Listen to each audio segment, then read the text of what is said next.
누군가 나에게 과거와 지금 가장 달라진 게 뭐냐고 묻는다면 여자들에게 존경을 받는다는 거지. 예전에 여자친구와 연애를 하더라도 너가 좋긴 한데 설레진 않아, 이런 좀 개무시를 당했다면 지금은 이별을 하더라도 그거 알아? 오빠 만나는 동안 한 번도 설레이지 않은 적이 없었다는 거. 혹시라도 마음이 변하면 꼭 다시 돌아와줬으면 좋겠어, 이런 말을 듣는다는 거지. 이 영상 하나로 내가 가진 인사이트를 전부 배울 수 있다는 뻔한 개소리를 하진 않을 거야.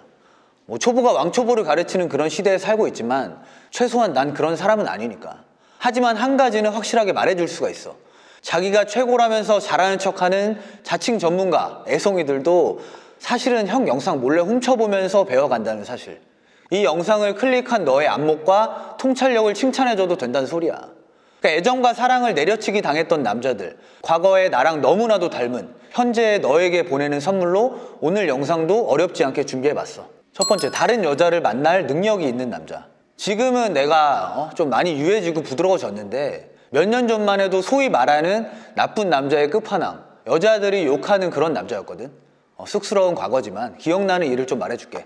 치어리더를 했던 여자애랑 만났었는데 친구 생일 파티 한다면서 클럽 가야 된다는 개소리를 시전하더라고. 그래서 이제 대판 싸우고 헤어지자고 말한 다음에 이제 친구들 모아서 나도 놀러 갔거든. 그러니까 날 보더니 화들짝 놀라면서 얘기 좀 하다고 하더라고. 그래서 가볍게 그냥 개무시했지. 쌩까 주니까 헤어지자는 거지? 지금 헤어지자는 거지? 반협방 말투로 말하길래 내가 어떻게 했을까? 그냥 그것도 역시 가볍게 쌩까 줬지. 그러니까 걔 친구들도 다들 한 외모 했으니까 왁구 좀 되는 남자애들이 한번 꼬셔보려고 이제 매미처럼 이제 붙어 있었겠지. 평범한 남자라면 여기서 역시 내 여자친구가 제일 예뻐 이러면서 이제 무한방어 시즈 모드로 돌입했겠지. 하지만 남녀가 똑같이 매력적이라면 남자가 더 강력할 수밖에 없는 거야. 왜? 여자들은 여기에 별로 내성이 없거든. 일부러 걔 앞에서 딴 여자들 눈에 하트가 생기는 걸 이제 실시간으로다가 목격하게 만들어줬어. 아니나 다를까 카톡 38개 전화 한 15통 정도 오면서 멘탈이 터진 게 이제 느껴지더라고. 그 일 때문에 이제 걔 친구들이 나를 졸라 싫어하긴 했는데 웃긴 게 뭐냐면 그러면서도 다들 내가 어떤 남자인지 궁금해했다고 하더라고. 그러니까 그 여자애가 이제 어떻게 변했을 것 같아? 호구남들 만날 때처럼 천방지축 말갈량이 삐삐처럼 지 꼴리는 대로 행동을 했을까? 아니, 내가 만났던 그 어떤 여자보다 현모양처럼 변했다는 거야. 내가 최소한 호의를 권리로 아는 양아치는 아니니까 나도 걔한테 물론 잘해줬겠지. 당연히 되게 행복한 연애를 할 수밖에 없었지. 원래 찐따 출신이 받은 만큼 베풀 줄 아는 법이잖아. 더 웃긴 사실은 나중에 나한테 뭐라고 했는지 알아? 그땐 자기가 철부지였는데 오빠가 고쳐줘서 고맙다고 하더라고. 그 다음부터 그 여자의 이상형이 나를 컨트롤해줄 수 있는 남자로 바뀌었다고 하더라고. 그러니까 내가 진짜로 너희에게 말하고 싶은 건 예쁜 여자들이 가지고 있는 필살기 있잖아. 남자 막 이렇게 불안함을 자극해서 호구와트 입학하게 만드는 그 무기를 당연히 너도 반대로 가지고 있어야 한다는 거야. 그래야 여자의 그 불안함, 긴장감, 설레임을 이렇게 좀 만들어주면서 절대로 놓치면 안 되는 특별한 남자로 너를 인식하게 된다는 거지. 소위 말하는 남자를 개무시하는 그런 여자애들, 테스토스테론이 남자보다 많이 분비되는 여자애들이 순종적인 남자, 다정한 남자로 가스라이팅 시전한다고 해서 요즘엔 너드남이 대세래. 이 안 된다는 거야. 여자가 공격적으로 남자를 대한다는 건 남자를 테스트하기 위한 수단일 뿐이야. 그런 여자일수록 나보다 더 강한 남자를 만나고 싶어 한다고. 실제로 이제 좀 존예녀를 만나본 남자라면 내 말에 무조건 고개를 끄덕거리면서 이제 보고 있을 거야. 그치? 두 번째, 컴플렉스 극복.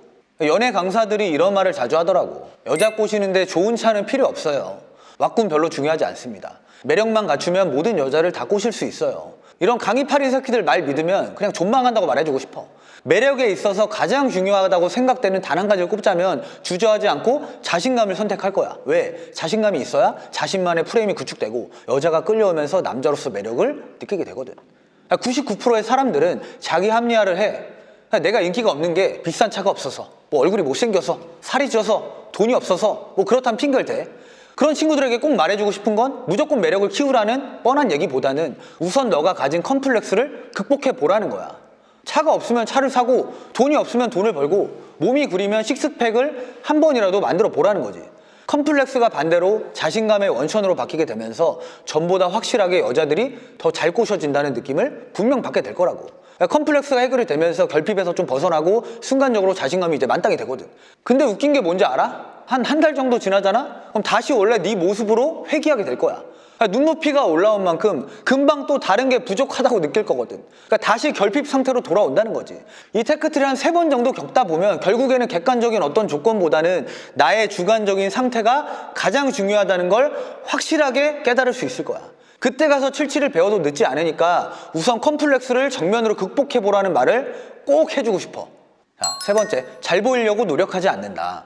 마음에 드는 여자가 생기면 무조건 고백 공격부터 날리거나 잘 보이려고 노력하는 남자들이 너무 많아. 그래, 그 마음 이해해. 현실에서 연애하는 커플들을 보면 그냥 여자한테 무조건 잘해주거나 좋아한다고 말해서 사귀는 경우가 90% 이상이잖아. 하지만 이 경우에는 조건이 필요해. 어떤 조건? 남자가 최소 여자랑 동급이거나 그 이상이어야 된다는 거지. 그 말이 즉슨 나보다 높은 급의 여자를 만날 수가 없다는 거야. 여자들이 상승혼을 하기 위해서 각종 커뮤니티에서 가스라이팅을 시전하는 것처럼 남자들도 존예녀를 만나고 싶어 하잖아. 생각해봐. 내가 포커를 치고 있어. 근데 내 패가 A 플러스 템포 카드야. 그래, 그럼 패를 보여주면서 쳐도 이길 수 있겠지? 아니, 오히려 패를 보여주는 게 더 유리할 수도 있어. 하지만 반대로 내 패가 원페어, 투페어야.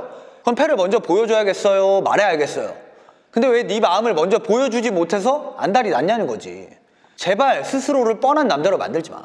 사람은 누구나 뻔한 관계에서는 무조건 손해보려고 하지 않고 자기 이득만 챙기려고 한다고. 그러니까 절대로 뻔한 사이가 되지 말라는 뜻이야. 그러니까 요즘 인스타 보면 뭐 프로포즈 한다고 호텔 빌려서 다이아 반지 이렇게 하고 뭐 샤넬 가방 넣고 이제 그런 경우가 많더라고. 내가 결혼해도 괜찮은 여자인지 아닌지 테스트를 해도 모자른 상황에서 도대체 뭐하는 짓거리인지 모르겠어. 너가 너무 바쁘고 돈을 자루로 쓸어 담아서 그런 프로포즈가 더 가성비라고 생각되면 인정. 너가 여자한테 진짜로 너무 해주고 싶고 이 정도는 내 통장에 아무 부담이 없다면 그것도 인정. 근데 너 인생에서 돈으로 트러블이 절대로 오지 않을 거라고 확신하는 그 정도 위치라면 그래, 나도 인정할게. 좋은 것만 누리면서 같이 살면 되니까. 근데 그게 아니잖아. 그게 아니라면 생각을 좀 다시 할 필요가 있어. 샤넬 가방을 줘야 성공하는 프로포즈라면 그걸 해주지 못하는 환경이 오면 어떡할 건데. 인생에서 가장 힘들 때 이혼 공격 날리는 그런 여자랑 결혼하고 싶은 거냐고 물어보고 싶다는 거지. 그러니까 특별한 걸 하지 않아도 특별한 사이가 될 수 있는 사람과 만나야 행복할 수 있다는 사실을 절대 잊지 않았으면 좋겠어. 4번째, 자기만의 선이 있는 남자. 정말로 많은 남자들이 착한 남자 컴플렉스에 걸려서 싫은데도 싫다고 말하지 못해. 이런 남자들 때문에 자꾸 김태희 놀이를 하는 여자애들이 많아지는 거라고. 실제로 내 주변에서 여자를 잘 꼬시는 남자들은 하나같이 다 여자한테 쉽게 해주질 않아. 돈이 없어서 그런 거 아니에요. 뭐 물어볼 수도 있어. 하지만 실제로 내 주변 형들을 보면 인기가 없는 부자들은 자꾸 여자한테 뭔가 사주려고 그러는데 오히려 인기가 많은 형들은 여자한테 별로 돈을 쓰려고 하지 않아. 나를 위해서 포르쉐, 페라리는 사도 여자를 위해서 택시비를 주거나 하진 않는다고. 오히려 없는데 있는 척하는 남자들이 돈으로 꼬셔보려고 하다가 여자가 맨날 택시비 달라, 치킨 집으로 좀 주문을 해달라 하는데도 부자인 척 했으니까 거절도 못하고 억지로 해주는 거지. 그러다가 나중에는 만나는 게 부담돼가지고 정작 만나지도 못하고 발만 동동 굴러. 통찰력이 떨어지는 남자들은 이해를 못할 수도 있어. 여자는 당연히 잘해주는 남자를 좋아하지 않냐. 그래, 맞아. 똑같은 가치를 가진 남자라면 당연히 나한테 잘해주는 남자가 좋겠지. 근데 생각을 해봐. 나한테 너무 쉽게 잘해주는 남자가 다른 여자한테 어려운 남자일까? 솔직하게 말해서 우리도 똑같잖아. 나한테 너무 쉬운 여자면 왠지 손해보는 것 같고 다른 남자한테도 졸라 쉬울 것 같다는 생각이 들잖아. 그러니까 너희가 깜짝 놀랄 만한 사실을 얘기해 주자면 실제로 미국 대학에서 실험을 했는데 남자나 여자나 모두 돈을 많이 쓰지 않는 사람과 연애하고 싶다고 말한 사람이 훨씬 많았다고 해. 그러니까 반대로 가볍게 노는 경우에는 돈을 많이 쓰는 사람과 데이트하겠다는 사람이 더 많았다는 연구 결과가 있어. 그러니까 쉽게 돈을 쓰는 사람은 그만큼 자기 통제력이 약하고 더 해퍼 보이는 사람처럼 보였다는 거야. 거절하는 게 그 순간에는 섭섭할 수가 있어도 길게 보면 그만큼 쉽지 않은 남자라고 느껴진다는 거지. 향후에 그런 남자가 나를 좋아한다고 말하거나 선물을 해준다면 여자 입장에서 그 효과가 더 크게 다가올 수밖에 없다는 거야. 그러니까 잘해주는 행동의 임팩트가 달라지는 거라고. 나도 이 사실을 몰랐을 때는 남녀관계에 상관없이 모든 인간관계에서 맨날 호구 취급을 당했었거든. 근데 내가 다른 친구보다 더 잘해줘도 어쩌다가 내가 한번 거절하면 어떻게 너가 나한테 거절할 수가 있냐 이러면서 나한테 졸라 섭섭해.